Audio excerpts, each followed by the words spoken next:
What's up, everybody? Welcome into another episode of Windy City Gridiron Radio. With you, as always, is your host, Robert Zaglinski. And today, in the next part of our Bears 2018 opponent preview series, we're going to talk Dolphins and Bears, who meet in Week 6 of the 2018 season in October. I think it's kind of turned into Miami South at this, or rather Chicago South at this point, given all the acquisitions that the Dolphins have made that were former Bears.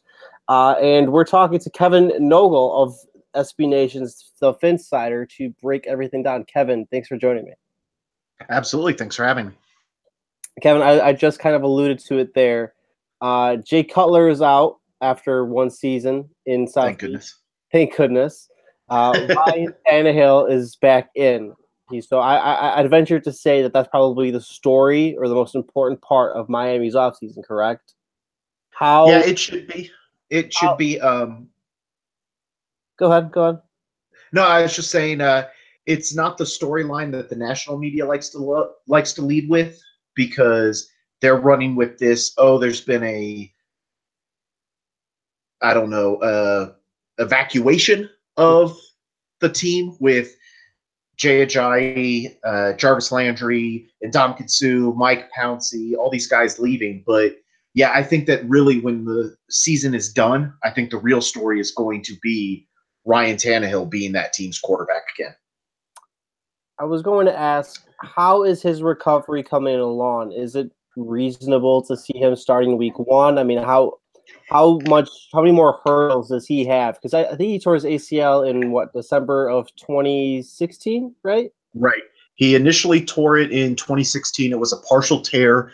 The doctors and everybody said it doesn't need surgery, it just needs rehab. And then when we got to training camp last year, we're probably a week into training camp, and he was running down the sidelines untouched, and you saw him suddenly hop and then just collapse, and it tore then. So he had the surgery 1st of August, somewhere right around there. Never good to have a non-contact knee injury. That's probably worse than actually getting hit there. What would you say are probably reasonable expectations for him then? I mean, it's been a while since he's been actually played in a competitive game, and the Dolphins went out and replaced him, at least for a season, with a guy that was supposedly capable. What are you thinking is a good year for him in 2018 for Tannehill? I think we should see him. I think they'll probably play him sparingly early in the preseason. You'll see him get plenty of time in that Week 3 game. But I think that they're going to protect him a little bit in the preseason. So I wouldn't be surprised if first part of the year, first game or two, he's a little rusty. But I think that he's going to absolutely be able to jump back into being the quarterback he was. We saw a lot of growth from him under Adam Gase in 2016, that first season. Part of that was also, I think that Tannehill grasped the playbook and what Gase was trying to do, but between Tannehill and the receivers, there was still a little bit of a knowledge gap or something along those lines. That Tannehill would be trying to push to do something, and the receivers may just not have known exactly what he was looking for yet. So I think that now going into what is essentially their third year together, it'll be Tannehill's second on the field, but Tannehill was in every meeting. He was at every game. He was on the sideline. He was listening to the calls. He was talking to Adam Gase. He was making suggestions on plays that he thought would work. So he was involved. He saw it all. He got the mental side of it. He just didn't get the on-field reps. So I think we'll see him have to shake off some rust, but I think he's going to be full go from Week 1 on. Tannehill later, but Kevin, what was it like to live with Jay Cutler for a season, especially when he kind of, I guess, didn't live up to expectations? Yeah, it was trying to make the best of a bad situation. Anytime you lose your starting quarterback at the start of training camp, your team is going to struggle. And I think that it came down to it was either going to be Colin Kaepernick or Jay Cutler. Right. And Jay Cutler, knowing Adam Gase, gave him the advantage. So I think that there were still expectations there that he's going to be able to come in and grasp this system quickly. He already showed that he works well with Gase. Let's go. And at the end of the day, the first few games, he looked like a guy that could go out there and be the Jay Cutler we saw in 2015. Mm-hmm. And then the wheels came off, and he got injured, and they had to put Matt Moore in, and then Matt Moore got injured, and Jay Cutler went back in, and then Jay Cutler got injured, and Matt Moore went back in, and it just became this mess. And that not putting it all on Jay, definitely, because you don't often see a team that loses its bye week and has to play 16 straight games. You don't see a team that has their offensive line coach snorting a white powdery substance off his desk, since it was never confirmed exactly what that was.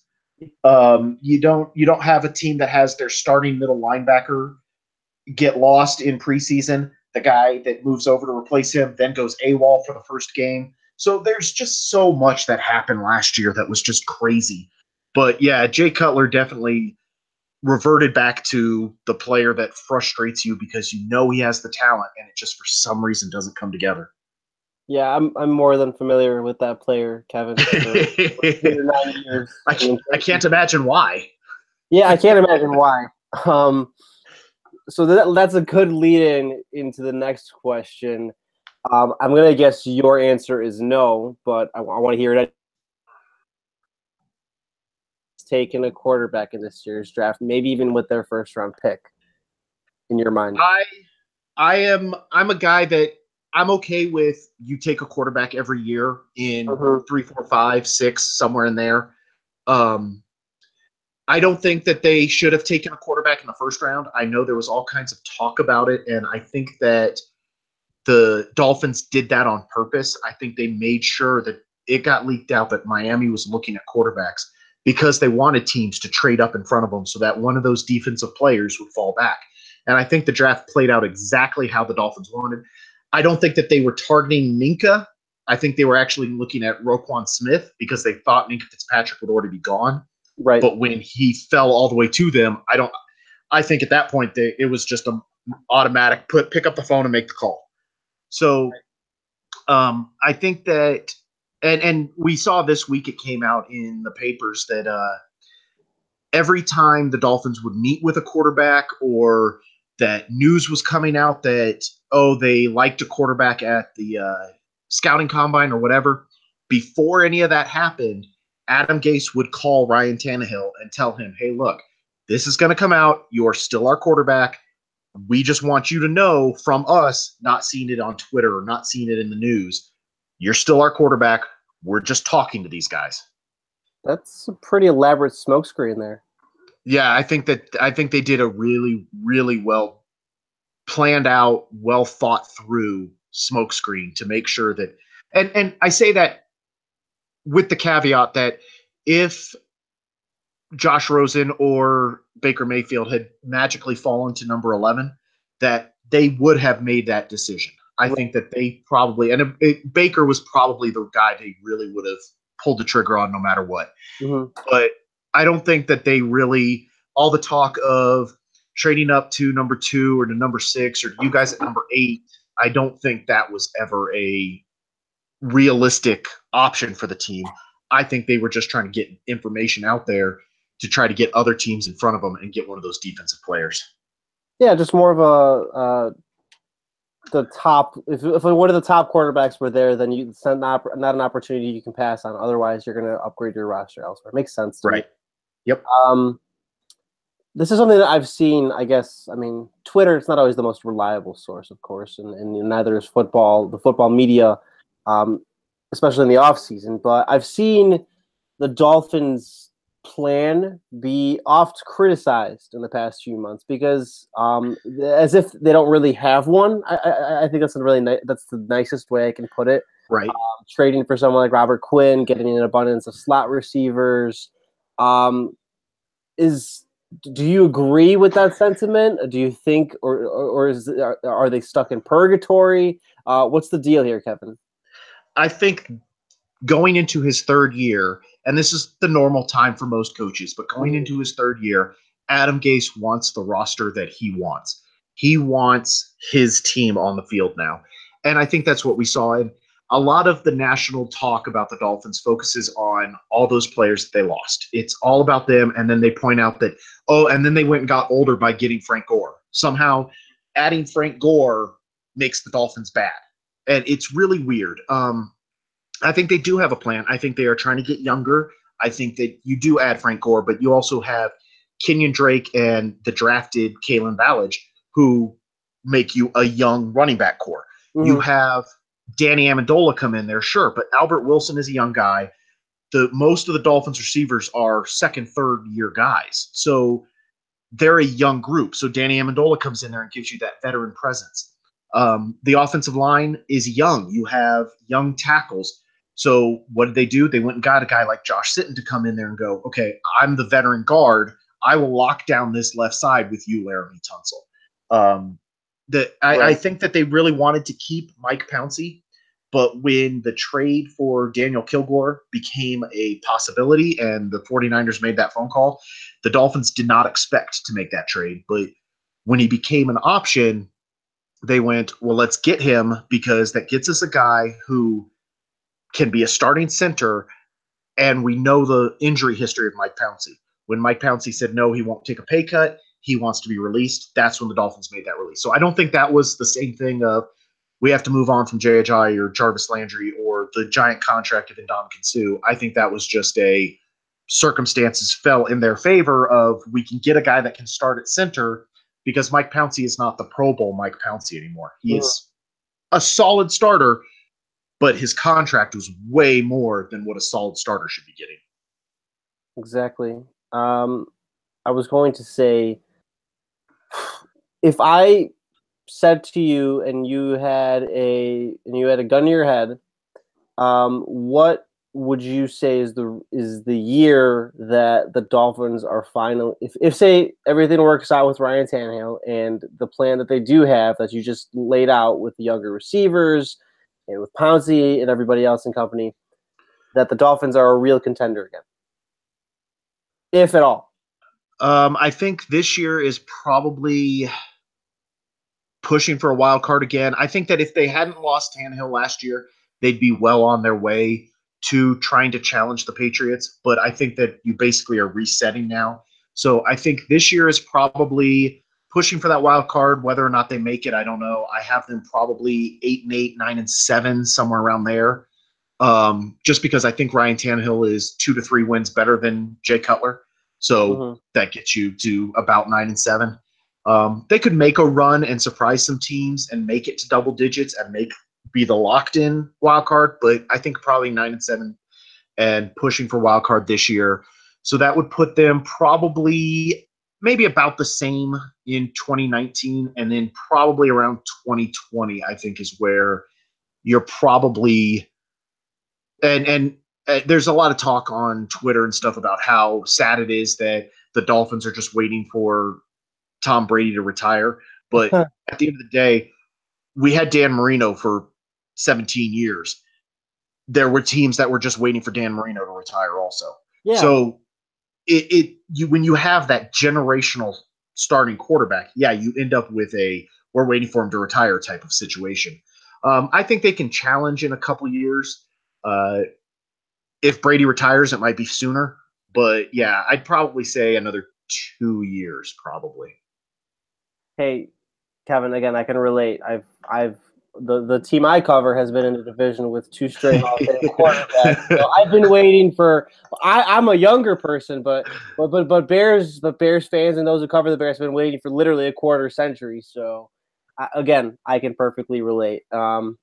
Except we've never had the only difference is we've never had the quarterback on the other side. We've never had the 17 years guy. Finally, before we start, we talked draft review, we talked free agency review, a little more in depth there.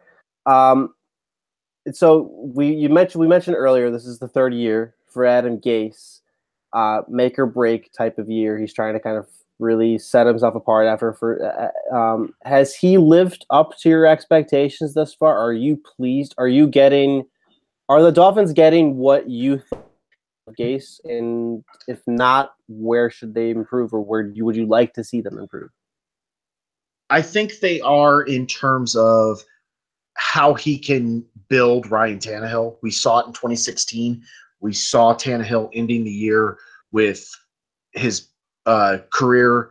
I mean, granted, it was 3 games short, but we saw him ending with career highs in completions, in completion percentage, in yards per attempt, and quarterback rating. So we saw that growth starting, and that's what Adam Gase is supposed to be. He's supposed to be a quarterback guru.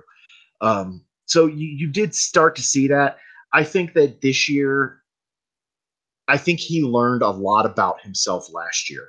I think he realized that he needs to be a head coach, not a offensive coordinator who has the title of head coach.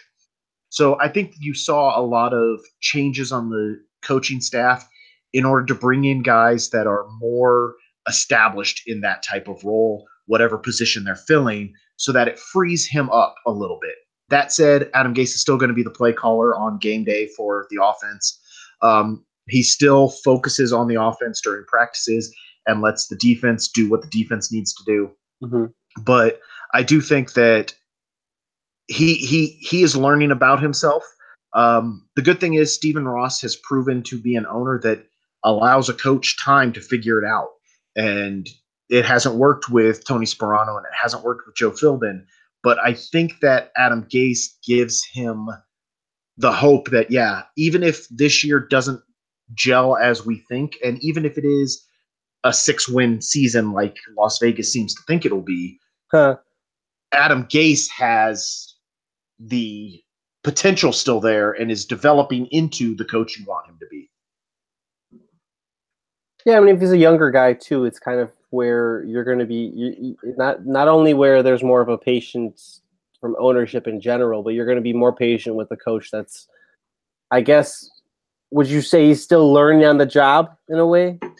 Yeah, I think he is. I think he is definitely in terms of how to manage everything. He understands game day. I mean, there's no doubt about that. The Broncos with you guys, and then down in Miami, he knows game day. He needs to learn how to manage his time between all the different pieces, and realizing that his focus cannot be purely on that game plan and on calling those plays. He does need to be stepping back and taking a wider look and letting those guys that he's hired under him run their sections and then just get reports back from them. Yeah.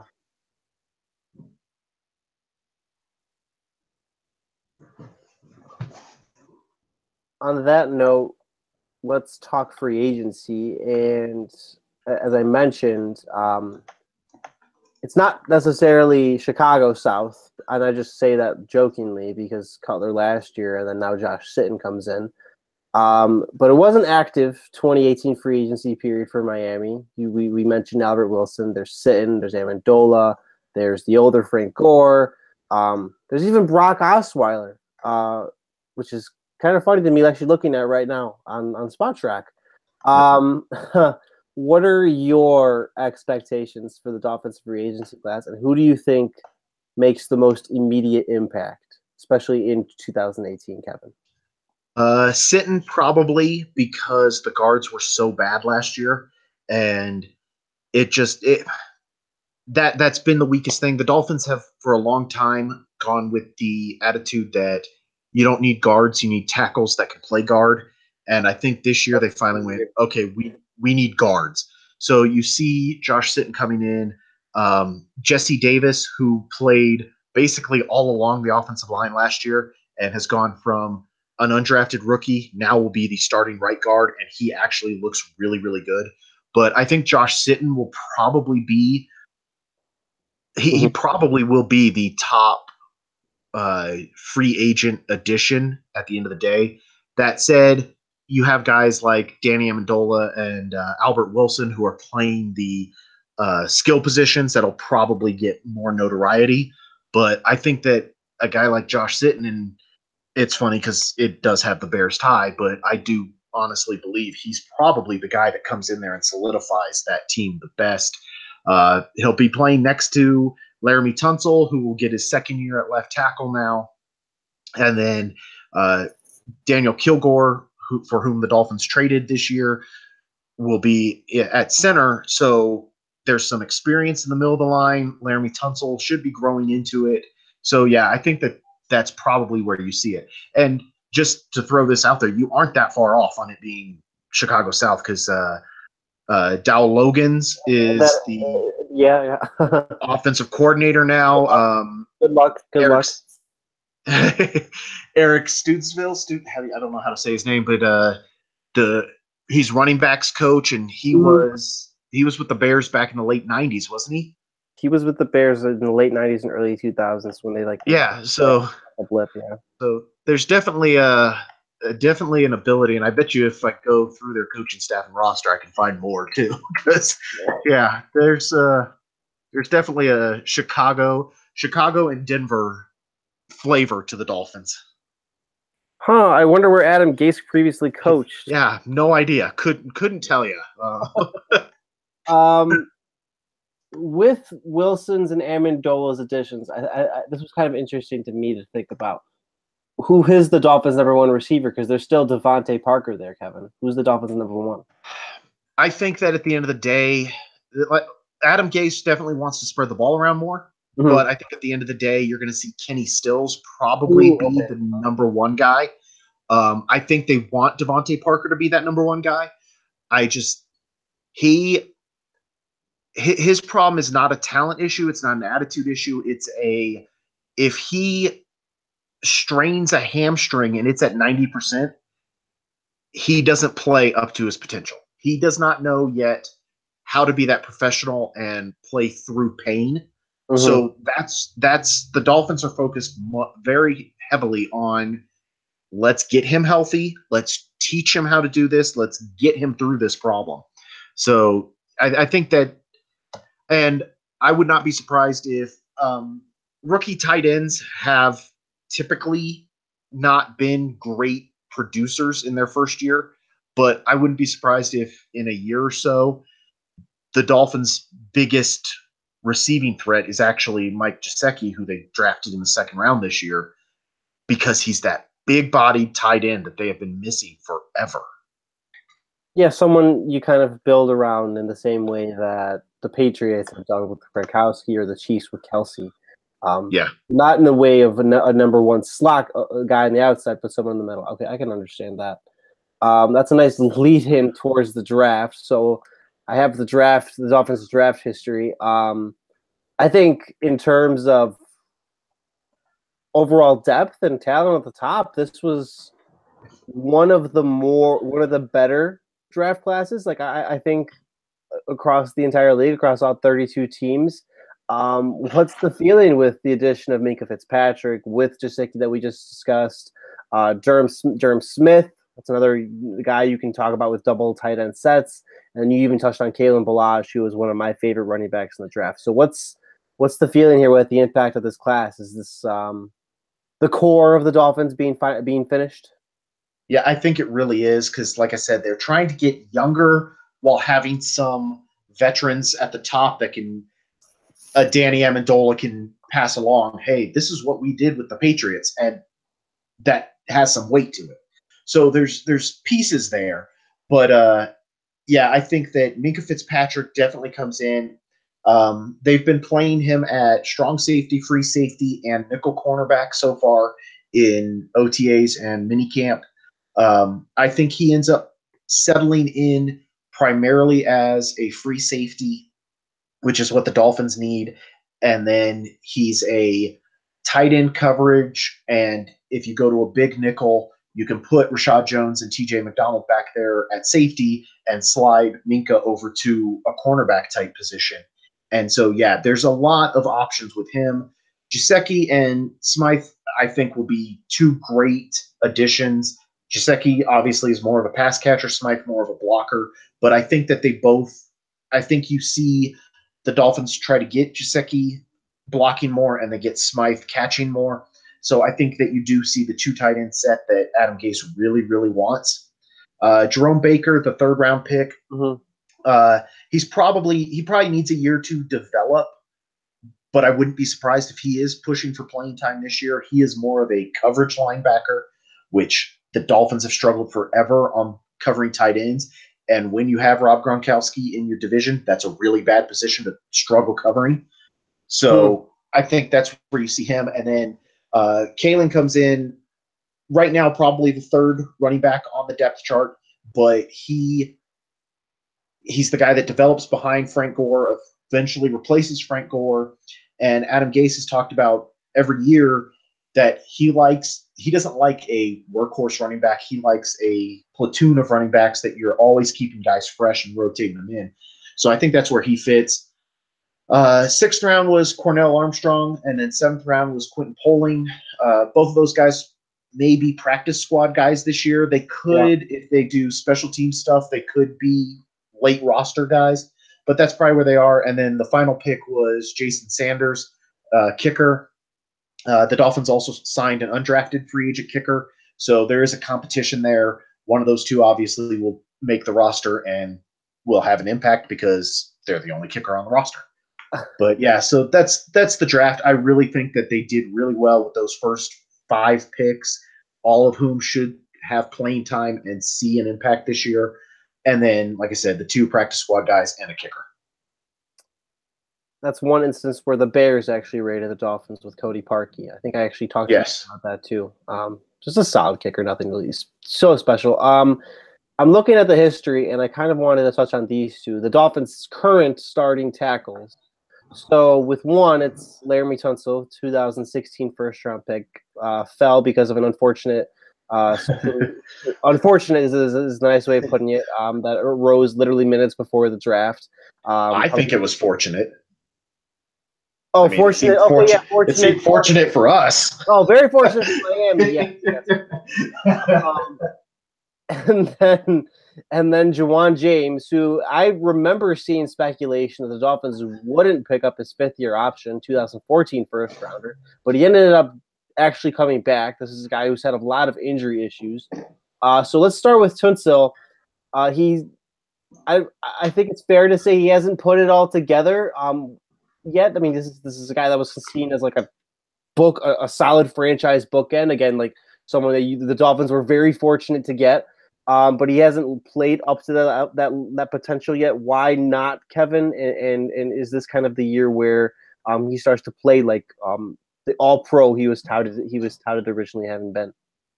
Yeah, I don't feel like he had he was floated up there as a potential first overall pick type talent. But having been a team that selected Jake Long with that first overall pick, that's a guy that is a no-kidding first overall pick left tackle. Yeah. I loved the Jake Long pick. I know Dolphins fans to this day still argue that they should have taken Matt Ryan, even though he wasn't really in the discussion. It was Jake Long or Chris Long. But that's revisionist history 2020 hindsight. Yeah. Laramie Tunsil is a guy that definitely can be a Pro Bowl left tackle for 15 years. He is really, really athletic. He can move. He can do all these type of things. I think that when the Dolphins played him at guard his first year, he spent so much time focusing on, I need to learn my footwork and I need to learn my techniques as a guard with Brandon Albert at left tackle.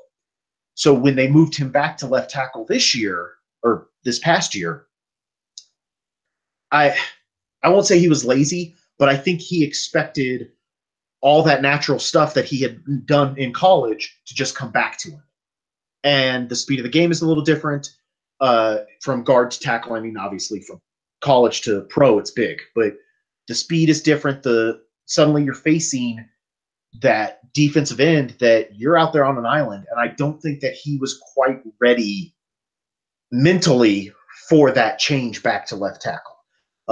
I think he could, or he should, grow into it this year. He worked on it all off season, getting that footwork back, getting that technique back. So I think you'll see him improve.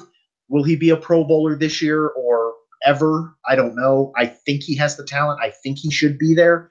But I think that he needs to definitely put in the work that, like I said, I'm not saying he's lazy. I just don't think he expected to need to put in that much amount of work to go back to what he felt was his natural position. That's interesting that you don't. I remember really, really clamoring him for the Bears, and the Bears ended up taking Leonard Floyd, who I've really clinged to. That's interesting that you don't put him in the same class as Long, and then there's that work ethic that's arising. I think that makes the draft such a crapshoot, because could you imagine if someone had taken, I think, who had the 2016 first round pick, or rather the first overall pick? Like, could you imagine if the looking up right now, it's awkward. I'll say Browns just because it seems like a right guess. Almost, maybe. No, the Rams. Because could you imagine if the Rams had taken Tunsil and then passed on Goff, and then the Eagles take Goff or someone else, and then Wentz falls? And the Rams regret that selection because he's nowhere near a first overall talent. That's just interesting to me how that all shook out. Yeah, I think it's a hindsight thing. And it could also be that move to left guard. So if he had gone in day one and been a left tackle from the beginning, right, maybe none of this is ever a discussion because he's facing that defensive end from day one and going, okay, I need to step up my game. But yeah, I just think that he expected, this is my natural position, I know this, and he got out there and went, oh, this is a little bit different. And so I think he struggled where he didn't expect to struggle. Moving over to James, so I don't think you can. I think he's a good tackle. I think we're just watching him and reading some of the sentiments about him. When he's actually on the field, he's a good player, but that's his problem. He's on and off as in terms of when his body doesn't portray him, and that's part of the reason that there was ever a discussion about his fifth-year option. What's your confidence level in James, Kevin, and is this someone that the Dolphins can count on for the future? What are they doing to maybe finally move past what's plagued him during his first few years of his career? Yeah, that's probably the bigger issue with him is trying to. I don't know. I don't know how to even say it. It's trying to find stability, I guess, for him. Mm-hmm. He played 16 games as a rookie, and then he missed half the season, second season. He played 16 games his third season. He missed half the season his fourth season. So if that pattern holds, we should see him for 16 games this year. That's really good then, yeah. I don't know. It's weird. And I think that the discussion of whether to hold his fifth-year option or not simply came down to exactly what you said. He's a solid right tackle. Yeah. But he's not great. He's not special. He's not he's a difficult one to read because he can go out there and he can dominate a game. Yeah. And he practices against Cameron Wake, who's the left defensive end for the Dolphins. So he's used to playing against top-tier talent. He could absolutely become something, but at the same time, it just always seems like he's right there on that. He's a starter. He's an NFL caliber starter. But if you get a chance to improve, you would.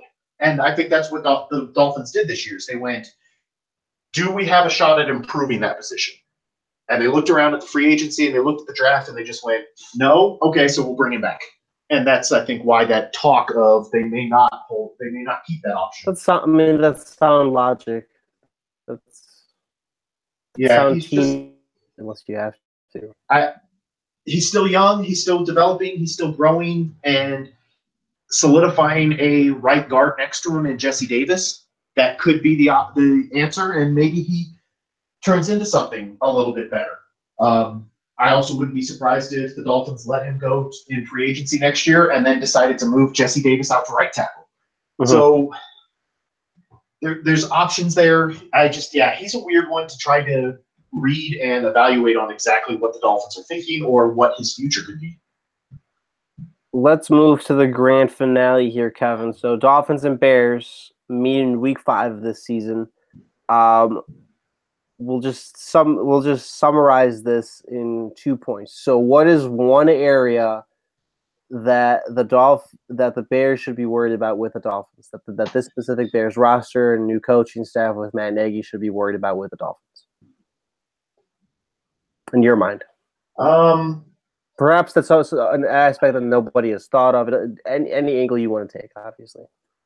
I think that there is a lot of concern and discussion about the cornerback position in Miami. I think that it's better than people think. I think that it's better than people want to give it credit for. Xavier Howard as the starting cornerback on one side is a guy that has the talent and potential, and we saw it for a good chunk of last year, to be a shutdown cornerback. I think there was a stat from PFF that it was week 12 through 14 or 15 that he didn't allow a reception, or he allowed one reception or something like that. So he is a guy that can, no kidding, be a shutdown type of cornerback. He's still young. He still makes some young player mistakes. So he should develop into his third year now being something that's really talented. Correa Tankersley was a rookie last year. He did get some playing time. As the year went on, he eventually replaced Byron Maxwell. And he's a guy that there's some concern about because he made rookie mistakes. Is he going to turn into a better cornerback this year? They get Tony Lippett back, who tore his Achilles tendon. So you're a little bit worried about a cornerback that has torn an Achilles tendon. But he it's funny because one player that the Dolphins used to have that we were kind of okay with leaving was Frank Grimes, Pro Bowl cornerback, who had torn Achilles tendon issues. So that's where Tony Lippett turned to get advice on, hey, what do I do here? And so that's a good place to go. That's a good guy to talk to get, hey, how do I come back from this? They just re-signed Bobby McCain to a 4-year contract extension. He is a really, really solid nickel cornerback. So I think there is definitely a group there that can be a really special unit that nobody knows could be that yet. I don't know for sure that they'll turn into that, but I feel they are better than people think. Enough to shut down a healthy Allen Robinson? No, I'm just we'll see. What is one area that the Bears could attack the Dolphins that you're worried about, that the Bears perhaps have a great advantage in, that maybe might be the deciding factor of the game, for example? Probably run stopping for Miami. The Dolphins went last year, or the last couple of years, they've gone wide 9 as their basic defensive front, sliding those defensive ends way out wide. What that does is immediately put stress onto your linebackers. Your linebackers have to be guys that are plugging those holes, or else you're creating your own running lanes against you. And last year, the Dolphins didn't have those linebackers. Theoretically, they have them this year. Kiko Alonso was one of those linebackers last year. It felt like that he was always trying to think, then react, not just read and react. That he wanted to make sure, am I supposed to be covering? Am I supposed to be plugging this hole? And it made him a step slow. And that part of that was in 2016, he was the middle linebacker for the Dolphins. He wasn't an outside linebacker. So I think that he should be a little bit better. The Dolphins coaching staff have stressed to him and in the media that his issue is use those instincts and attack. Be aggressive. We will cover up an aggressive mistake. But if you're slow, we're not going to be able to get there and cover it. Raekwon McMillan should come back at the middle linebacker position. He should be solid against the run. And theoretically, Jerome Baker or Stephon Anthony is the third linebacker. I couldn't tell you how the Dolphins will do against the run this year because if they stick with the wide nine, it's all should be, could be, might be at this point with the linebacker core. So that's probably where I would say, at least right now, that until we see them on the field, the weakness for the Dolphins is probably against the run. I'm the guy that does this, Kevin. What's your pick? Let's pick this game in June. In the first week of June, let's pick the Dolphins. Who wins in your mind? I go Dolphins. You go Dolphins. Okay, well that was easy to foresee. I should have that coming. I will go Dolphins because it's in Miami. If it was in Chicago, I'd probably lean the other way. But the fact that it's in Miami and it's a 1:00 game in early October or mid-October, that sun is going to be beating down on that nice dark blue jersey you guys wear. And I'll go with the Dolphins with the heat advantage. I don't think actually no wait, the Bears have only won once in Miami in the 21st century, so that's actually pretty accurate. So I wouldn't want to play it if I didn't have to either. I don't know if you've seen it. The stadium, since the canopy went up after you guys had the rain-soaked Super Bowl. Yeah.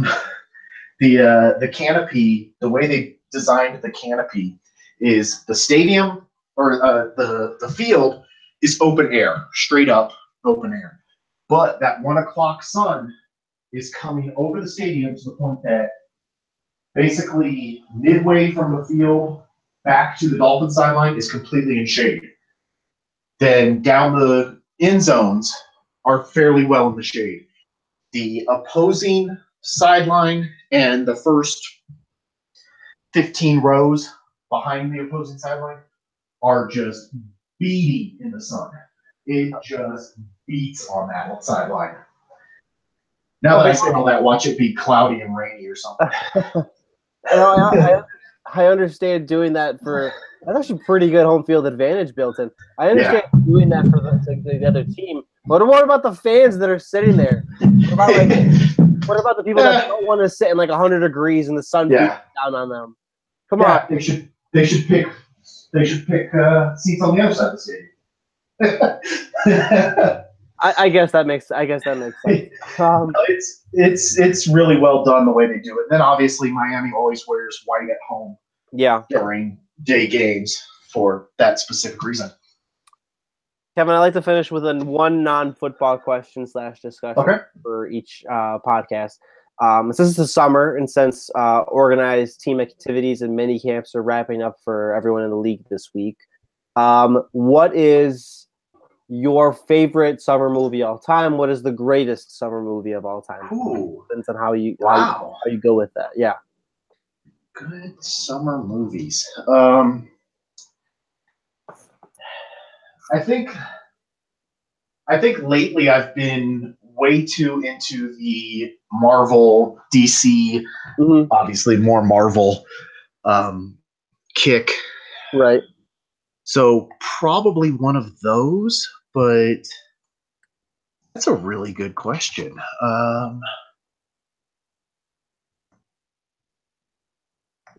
Trying to think. I go to movies all the time, but now I'm trying to think what came out in the summer. Let me try to look at the list as well as you. I guess we're counting summer like May. We can count summer as May. Like that's what Hollywood starts counting summer as May. Yeah. If you're looking. So Iron Man came out in May. The Incredible Hulk came out in May. Actually, all three Iron Man came out in May. The first Captain America came out in July. Or all of the Marvel movies came out during the summer. Pretty much do summer until we started getting February-ish movie every now and then. Yeah, Thor November 2nd, but most of them are summer. Like literally, Thor: The Dark World is a November. So is Doctor Strange, and then Black Panther is also a February. Oh, and Thor Ragnarok is also November. Everything else, early May, last week of April, or July/August. Literally everything. Maybe the right answer is Independence Day. Oh my God! If you weren't gonna say anything, I was totally. That's literally. I'm not even kidding. I was gonna say like no love for Independence Day. Kevin, thank you. That's probably the right answer. I mean, now it's older than me. Yeah. Yeah, it's older than I am, but Jaws would be a summer movie too. But it depends. So Jaws would be like, if you say with Jaws, that's like for like the vacation goer. So everyone goes to the beach. So that's like supposed to be a fear. You have a fear of sharks in the ocean. No, Independence Day is probably the right answer. Yeah, it's gonna be Independence Day. Jeff Goldblum. That's like Will Smith's like first big movie after breakout movie after Fresh Prince. And it's just.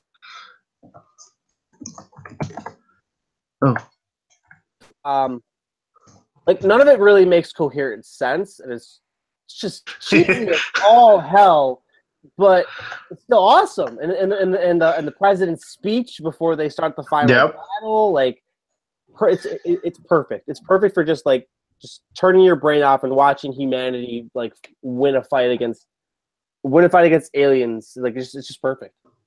I just looked up another one just to see what date it came out. It came out May 16th, 1986. Top Gun. What was it? Oh, Top Gun. Top Gun, yeah. Top Gun would be a good summer movie, too. That's another cheesy one. That's another one with a lot of the montages that you don't really see nowadays, but you love going back on it. That's another one. Okay. Now they're filming the second one. Are they? Yeah, they just started. Tom Cruise, 2-3 weeks ago, tweeted out that it was day one on the set of Top Gun Maverick is what it's going to be called. Do we know what like the premise is? Like are they bringing back other pilots here? What's going on? All I've heard is that Maverick is still active duty, which means that he's been all these years later. Yeah, and that in 1986 the Navy hadn't been at war for 15 years or whatever. Mm-hmm. Now they've been at war for 15 years, and it's a different Navy, and Maverick has to deal with that. So we'll see. But yeah, I think I know that they had said Val Kilmer was interested in being Iceman again. Mm-hmm. I don't know if he will or not. And I'm blanking on her name, but Charlie, the love interest in it, she supposedly is back as well. Possibly back around. I don't know. Now they're just playing on all the nostalgia. Come on, that's like. Yeah. So if Independence Day 2 had a sequel, though, so that makes sense. But I'm still gonna watch the crap out of it if we're being honest. But, yeah. But I mean, look at TV this fall. What is it? CBS, I think, is bringing back Magnum, PI, and Murphy Brown. Okay, yeah, I get it. I mean, we've just run out of ideas. Yeah. I mean, we're gonna watch it, but I'm just gonna complain because that's the thing to do. That's the thing to do. Yes, absolutely. About meaningless entertainment. That's the thing to do. That's why Twitter exists. That's the whole point. Yeah. Kevin, I want to thank you for coming on. Really appreciate you taking the time. You're a busy man. Had a lot of fun and enjoyed your Dolphins insight here. Yeah, absolutely. Anytime. We'll have to talk again before the game. Definitely. I'll definitely reach out to you before then. You can follow Kevin on Twitter at the PHIN Cider, the Phinsider. It's half of Dolphin. He manages SB Nation's Dolphins website and does a lot of great work there. And then, as usual, you can follow us on Twitter at WC Gridiron and follow me on Twitter at Robert Zaglinski.